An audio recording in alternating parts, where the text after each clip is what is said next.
Kita baca tentang tujuan dan manfaat memberi persaksian kepada yang telah meninggal. Sutta tentang para makhluk peta yang berada di luar dinding. Kita baca bersama. Mereka berdiri di luar dinding rumah dan setiap perempatan jalan. Setelah kembali ke rumahnya sendiri, mereka berdiri di muka pintu-pintu. Ketika beraneka ragam makanan dan minuman serta makanan padat lainnya dihidangkan, tiada satupun orang yang ingat kepada mereka, para makhluk, sebagai akibat karma yang lampau ini. Demikianlah mereka yang berbelas kasih memberikan kerabatnya minuman dan makanan murni yang berlimpah tepat pada waktunya. Semoga ini semua menjadi milik para kerabat. Semoga mereka berbahagia. Dan setelah mereka berkumpul di sana, para kerabat yang telah meninggal pun berkumpul. Mereka bergembira sepenuhnya akan makanan dan minuman yang berlimpah ruah. Semoga para kerabat kalian berusia panjang. Mereka lah yang menyebabkan kita memperoleh keuntungan ini. Penghormatan telah diberikan kepada kita, tiada pemberi tanpa pahala. Karena di sana tiada pertanian dan tiada peternakan, tiada perdagangan, tiada transaksi jual beli dengan uang. Maka dengan pemberian dari sini, mereka yang telah meninggal dapat hidup di sana.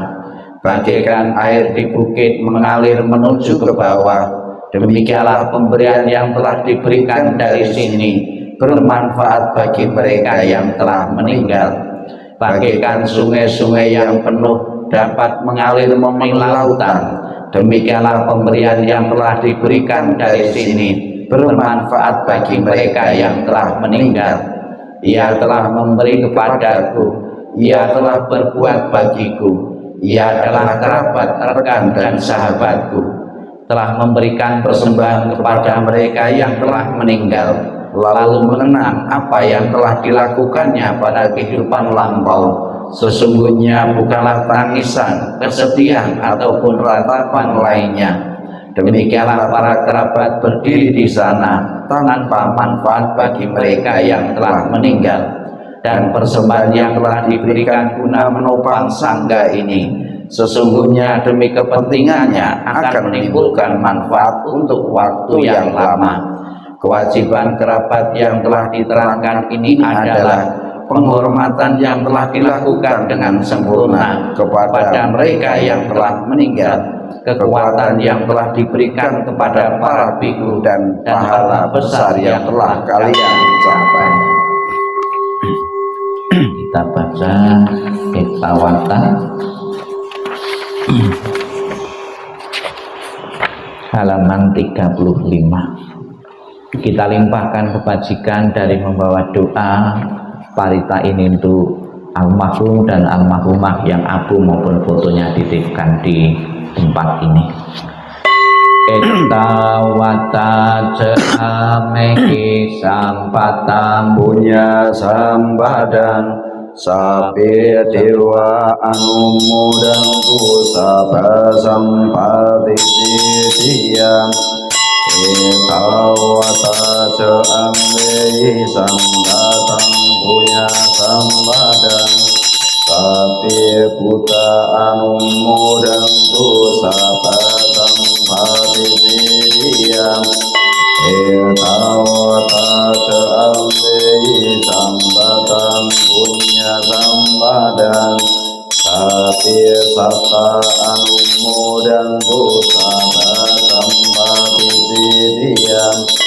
Akasata kumata tiwana kamaidika punyang tangan mutitwa tirang rakantu para leluhur. Akasata kumata tiwana kamaidika punyang tangan mutitwa tirang rakantu para leluhur.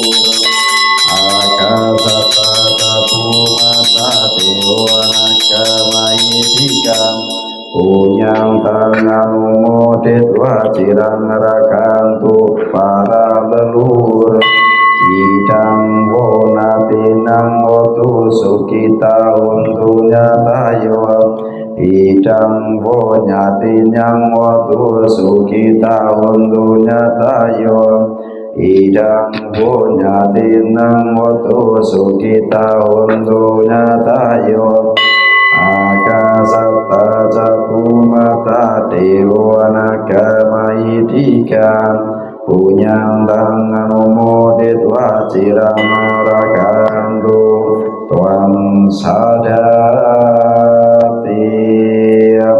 sadu sadu sadu.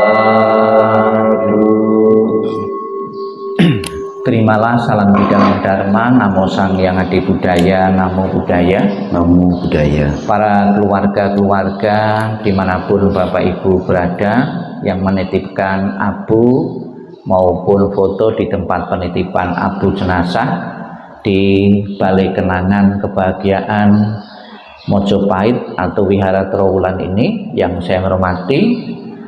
Pada kesempatan pagi ini rutin setiap tanggal 1, tanggal 15 kita bersama-sama mewakili keluarga-keluarga yang tidak bisa hadir di tempat ini, pengurus dan juga tim doa dari Mahawihara Mojopahit membantu doa untuk melapangkan jalan leluhur-leluhur yang abu maupun fotonya dititipkan di tempat penitipan abu ini.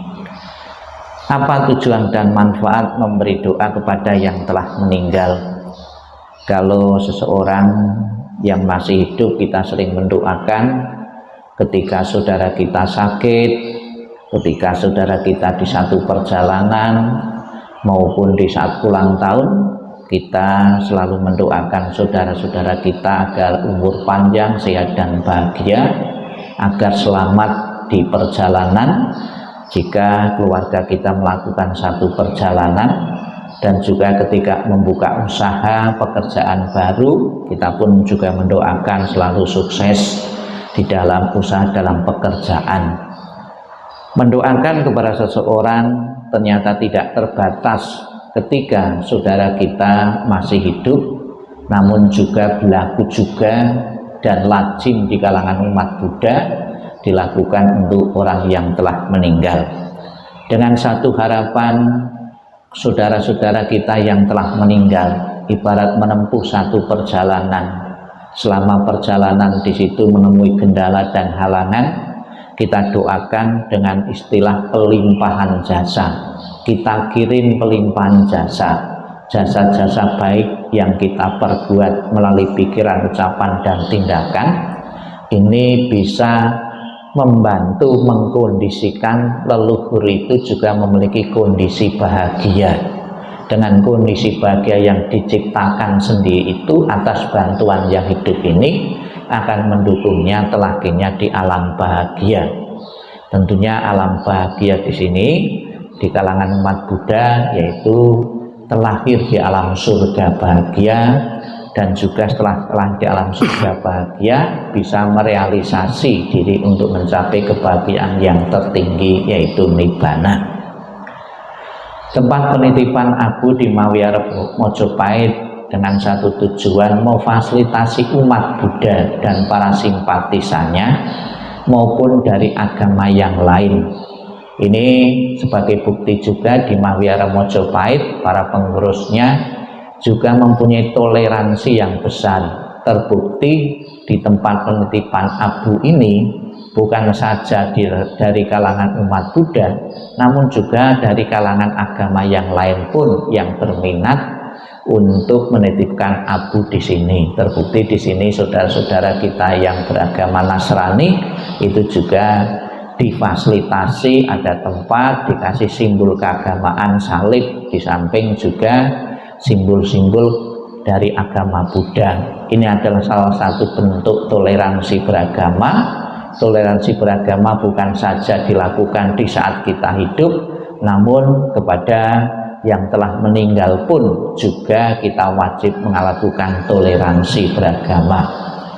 Masih berkaitan dengan toleransi beragama, saya juga sering melihat sekalipun yang meninggal itu beragama Buddha, yang ikut mendoakan, yang membaca kitab suci agama Buddha, sutra, Liang King maupun Parita, ternyata bukan saja di intern umat Buddha, mereka yang beragama lain pun juga bertoleransi dengan cara Buddhis, ikut membaca Liang King dan Parita suci dengan satu tujuan mendoakan yang meninggal yang beragama Buddha agar terdorong dan terbantu untuk terlahir di alam bahagia. Itulah salah satu bentuk toleransi beragama yang harus dikembangkan kita semua demi keharmonisan, kedamaian, ketentraman kita bersama. Bapak Ibu saudara sekalian yang saya hormati, di lingkungan masyarakat kita sering mendengar cerita-cerita yang terkait dengan orang yang telah meninggal. Ada beberapa orang yang telah meninggal itu mempunyai tanda-tanda, contohnya tanda-tanda dikubur setelah beberapa hari, beberapa bulan atau bertahun-tahun, tapi badan jasmaninya, tubuhnya tidak membusuk, tetap utuh. Ada yang mengkaitkan dengan kesucian seseorang yang dilakukan semasa kehidupannya. Diketemukan ya, ada seseorang yang sudah dikubur sekian lama, badan jasmaninya tetap utuh. Orang menyimpulkan ini adalah orang di luar kebiasaan. Nah, ternyata betul juga setelah ditelusuri, kualitas tubuh jasmaninya tidak membusuk. Ini dikaitkan dengan perilaku kehidupan semasa hidupnya. Sila kemoralan yang dilakukan, yang dipraktikkan seseorang ternyata bisa membentuk kondisi fisik yang berbeda. Ini juga ada di dalam agama Buddha, yaitu namanya tubuh intan. Ya, dari tubuh intan itu tubuh seseorang ketika dikubur tidak membusuk. Ini juga sebagai pertanda orang itu semasa kehidupannya betul-betul menjalankan hidup keagamaan dengan sebaik-baiknya. Namun bukan berarti semua yang tidak membusuk ketika dikubur itu menunjukkan kesucian. Ternyata tidak demikian. Ada seseorang yang dikubur setelah beberapa lama, ternyata jasad jasmaninya juga masih utuh. Setelah diselidiki ternyata tanah di sekitar kuburan yang dipakai untuk ngubur itu tanahnya beracun. Jadi mikroba-mikroba, cacing-cacing itu tidak bisa hidup di situ. Ya, itu salah satu contoh. Kemudian juga tanda fisik ini di zaman Sang Buddha juga bisa menunjukkan jejak arwah, jejak jiwa yang akan terlahir di mana atau sedang terlahir di mana. Itu pernah di zaman Sang Buddha itu ada seorang Brahmana itu mampu mendeteksi ya tengkorak-tengkorak arwahnya, rohnya terlahir di mana dengan cara mengetuk batuk kepalanya, tengkoraknya diketuk, tuk tuk tuk tuk, oh ini busnya nyaring, nah ini terlahir di alam surga. Diketuk tik tik tik tik, ini orangnya beling, nah, ini terlahir di alam penderitaan karena sering berbuat jahat. Kemudian diketuk lagi, kemudian Brahman itu kaget, yang satu, yang dua saya bisa mengetahui, yang tiga ini kok saya nggak bisa mengetahui. Kemudian dia bertanya kepada Sang Buddha, Sang Buddha, saya bisa mengetahui yang lain, ini kok saya nggak mengetahui. Kemudian Sang Buddha mengatakan ini orang yang kelahirannya tidak diketahui jejaknya, yaitu orang yang sudah mencapai nibbana atau merealisasi diri, karena memang nibbana itu bukan satu tempat, namun sebuah kondisi yang bebas dari keserakahan, kebencian, dan kebodohan. Kemudian ada lagi batok kepala, ya itu juga bisa mengetahui perilaku seseorang yang telah dijalankan, kebiasaan-kebiasaan yang pernah dilakukan semasa hidupnya. Diteliti di tengkoraknya, ya di otaknya itu ada enzim, ya enzim itu telah diteliti ternyata bersifat kambuhan. Nah kambuhan itu artinya kadang ini perokok, ternyata orang yang narkoba itu bisa diketahui karena di kepalanya ada enzim. Enzim ini sifatnya kadang-kadang pasif, kadang-kadang aktif. Jadi kalau perokok itu kebiasaannya ada mereka niat untuk berhenti, bisa beberapa hari, beberapa lama, namun nanti ada keinginan untuk kambuh lagi, untuk mencoba lagi karena sudah ada enzimnya ini. Nah, artinya juga ya sisa fisik jasmani ini bisa mengetahui apa yang dilakukan kehidupan-kehidupan yang lalu maupun kelahiran-kelahiran yang akan datang. Kemudian selain dikubur, ya ada juga dalam kalangan tradisi di Buddhis maupun di tempat yang lain juga dikremasi atau diperabukan. Sisa-sisa kremasi ternyata juga bisa untuk mengetahui jejak dari roh yang akan dilahirkan itu. Ya, ada tulang-tulang, ya, itu tulangnya putih. Ada lagi bentuk kristal-kristal. Nah, kristal-kristal itu yang sering disebut di kalangan umat Buddha itu sebagai relik-relik. Ini adalah energi positif, energi positif karena menjalankan kemoralan semasa hidupnya, ya, itu bisa untuk mengetahui, ya, seseorang mempunyai kualitas spiritual seperti apa. Nah, itu jejak-jejaknya ternyata bisa terbantu dengan sisa-sisa kremasi ini. Namun ada juga sisa-sisa kremasi tulangnya itu berwarna-warni, ya. Tulangnya berwarna-warni, ya. Itu untuk mengetahui apa? Ternyata semasa kehidupannya orang ini itu sering mengkonsumsi obat rematik, sehingga kualitas fisiknya tulangnya itu membentuk warna-warni karena obat yang sering dikonsumsi, ya. Jadi Bapak Ibu sekalian, ya, banyak beberapa tanda-tanda fisik, ya, sisa-sisa kremasi maupun, ya, yang lainnya untuk mengetahui kehidupan seseorang. Yakinlah Bapak Ibu sekalian yang saya hormati, baik mempunyai tanda dalam sisa pembakarannya maupun tidak, yang terpenting kehidupan saat ini adalah kita melatih moralitas, melatih sila, ya, melatih ajaran-ajaran Sang Buddha, bukan saja semata-mata agar kita mempunyai kualitas fisik yang berbeda, namun untuk merealisasi nibbana dan juga menunjukkan bakti dan hormat kepada orang-orang yang telah tiada. Yakinlah doa-doa yang dibawakan dengan penuh ketulusan dan juga saji-sajian makanan-makanan yang dipersembahkan dengan penuh sujud dan bakti ini juga dalam rangka kita menghormati orang-orang yang telah berjasa, pernah hidup di tengah-tengah keluarga. Kita bisa bersama-sama membaca penjelasan Sang Buddha tadi di dalam kitab suci ditulis demikian, halaman 20, ya.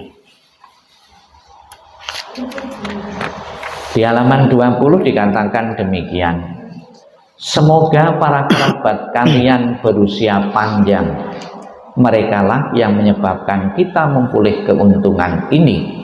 Penghormatan telah diberikan kepada kita, tiada pemberi tanpa pahala. Seseorang yang telah meninggal, ya, yang pernah hidup bersama keluarga mendoakan, ya, kepada orang-orang yang masih hidup agar kita mempunyai usia yang panjang. Banyak sekali orang yang berharap mempunyai usia yang panjang, namun tidak sedikit juga dia menyia-nyiakan waktu dan kesempatan, ya, usia panjangnya tidak digunakan untuk mengumpulkan kebaikan-kebaikan, namun justru malah hidup dalam kefoya-foyaan, hal-hal yang tidak berfaedah, yang tidak berguna. Maka pada kesempatan ini juga di saat kita sembahyang di rumah Abu ini akan selalu kita diingatkan bahwa ternyata kehidupan ini ada batasnya. Kehidupan yang kita jalani itu ada fitnessnya, ya. Paling banyak, ya, orang hidup itu kan tidak sampai melebihi 100 tahun, ya, pasti di bawah 100 tahun yang paling banyak, ya. Mengingatkan bahwa kehidupan yang kita jalani ini ada batasnya, maka pergunakanlah sesuatu yang ada batasnya itu semaksimal mungkin untuk menambah kebaikan-kebaikan. Sebab kalau kita menyanyiakan waktu dan kesempatan hidup ini hanya untuk hidup yang enak-enak, foya-foya katakanlah, tentunya kita akan menyesal. Penyesalannya seperti apa? Ketika kita mati, bekal kebajikan itu kurang memadai. Kalau kebajikan kurang memadai, tentunya kita akan telah di alam-alam penderitaan. Di alam-alam penderitaan itu perlu penaluran jasa dan tidak bisa melakukan kebaikan-kebaikan sendiri. Diceritakan di dalam kehidupan Sang Buddha bahwa seseorang yang telah di alam penderitaan, ya, alam neraka atau alam binatang itu dipenuhi dengan kebodohan. Ya, kita lihat hewan dan binatang, ya, mau hidup saja itu dengan saling membunuh. Ya, harimau mau hidup dengan membunuh yang lain. Ini kan dunia yang sangat kejam sekali, dunia yang penuh dengan kebodohan. Kalau kita manusia, kita bisa bertahan, bisa hidup, tidak harus membunuh. Ya, tidak harus membunuh. Alangkah menderitanya, alangkah ya bejatnya kehidupannya kalau hidup dengan membunuh. Dengan apa? Ya, kita bisa bekerja dengan berkarya dengan yang lain. Kalau sudah kita terlanjur di alam-alam rendah, alam penderitaan, setiap hari merasakan penderitaan-penderitaan, bagaimana mungkin kita berpikir untuk melakukan kebaikan-kebaikan? Maka makhluk-makhluk atau arwah yang sudah terlanjur di alam penderitaan mutlak perlu bantuan dari kita yang hidup ini. Ya, ini juga menginspirasi bagi kita untuk menggunakan kesempatan dan waktu ini untuk menambah kebaikan agar kita tidak tergantung dari orang lain menunggu pelimpahan jasa. Diceritakan leluhur keluarga dari Raja Bimbisara ini sebetulnya sudah lama menunggu bantuan dari keluarga Raja Bimbisara ini. Ya, sudah menunggu lama. Maka setiap ada acara, ya, setiap ada pelimpahan jasa diceritakan, mereka berdiri di luar dinding rumah dan setiap perempatan jalan. Setelah kembali ke rumahnya sendiri, mereka berdiri di muka pintu-pintu. Ketika beraneka ragam makanan dan minuman serta makanan padat lainnya dihidangkan, tiada satupun orang yang ingat kepada mereka para makhluk sebagai akibat karma yang lampau. Tidak sedikit di saat kita melakukan doa, melakukan kebaikan-kebaikan, kita ingat pada leluhur-leluhur yang menderita di alam penderitaan. Sangat ngenes sekali. Maka dengan ajaran Sang Buddha kita diingatkan bahwa leluhur-leluhurmu banyak yang telah di alam penderitaan menunggu bantuanmu. Syukur adanya Sang Buddha ini mengingatkan kita juga pada kesempatan hari ini. Sekiranya leluhur kita belum telah di alam bahagia, kita selalu diingatkan untuk melakukan pelimpahan jasa. Maka sudah menjadi kewajiban moral di tempat ini atas nama pengurus dan tim doa membantu sekiranya leluhur keluarga yang abu maupun putra titipkan ini ada yang masih berada di alam penderitaan, kita bantu memberikan pelimpahan jasa. Semoga segera telah di alam surga bahagia dan mencapai pembebasan. Semoga tujuan dari pelaksanaan doa ini rutin tanggal 1 tanggal 15 ini benar-benar membantu perjalanan arwah menuju alam bahagia benar-benar menjadi kenyataan. Sadu, sadu, sadu. Kita buka dan kepada kita segala sesuatu yang terbentuk yang terdiri paduan unsur-unsur tidak kekal adanya. Semoga para leluhur segera melepaskan dari segala bentuk kemelekatan-kemelekatan dan mengambil kebebasan untuk telah di alam-alam yang lain sesuai dengan perbuatan-perbuatan yang pernah dilakukan semasa hidupnya. Anicca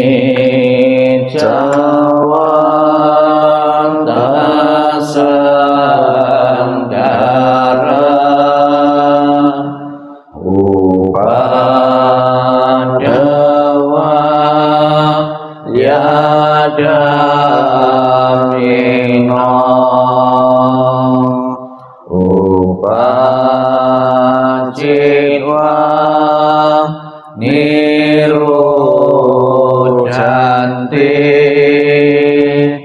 tesang upasamasuka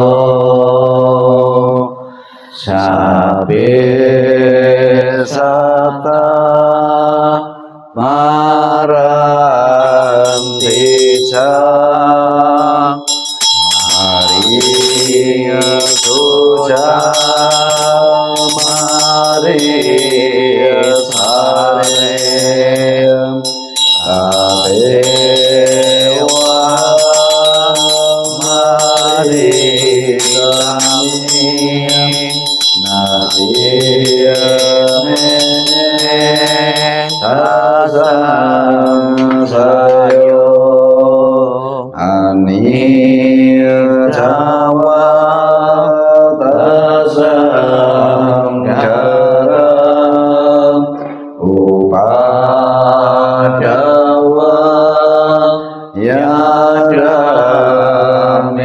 Yadaminom Upajitwa Nirojanti Tesang upasamasuka 34, 33 dan 34 ya. Nanti titik-titik kita isi dengan nama-nama leluhur yang kita doakan, keluarga nanti diisi namanya. Marilah kita limpahkan kebajikan dari membawa doa ini sepenuhnya untuk leluhur yang abu maupun fotonya dititipkan di sini. Kita baca bersama-sama 33 dan 34. Dalam segala kerendahan hati kami panjatkan doa kepada Sang Yang Adi Buddha. Dalam segala sujud kami panjatkan doa kepada para Buddha yang telah mencapai penerangan dan kebijaksanaan sempurna. Dalam segala rasa bakti kami panjatkan doa kepada para bodhisatta mahasata yang penuh berkah. Semua kekuatan doa, cinta kasih dan kasih sayang yang telah kami lakukan bersama keluarga hari ini kami persembahkan kepada para dewa. Semoga para dewa turut bergembira serta memberikan dorongan bagi beliau yang terkasih, almarhum dan almarhumah. Dengan segala cinta kasih dan kasih sayang, doa kami limpahkan bersama kekuatan pelimpahan jasa kepada beliau yang sangat dikasih oleh keluarga. Dengan segala persembahan yang murni, dengan kasih sayang yang tiada batas, dengan segala kerendahan hati dari seluruh sanak keluarga, dengan semua doa dari kebajikan besar yang telah ditunjukkan oleh segenap keluarga, semoga jasa-jasa ini melimpah bagi beliau yang terkasih, almarhum dan almarhumah.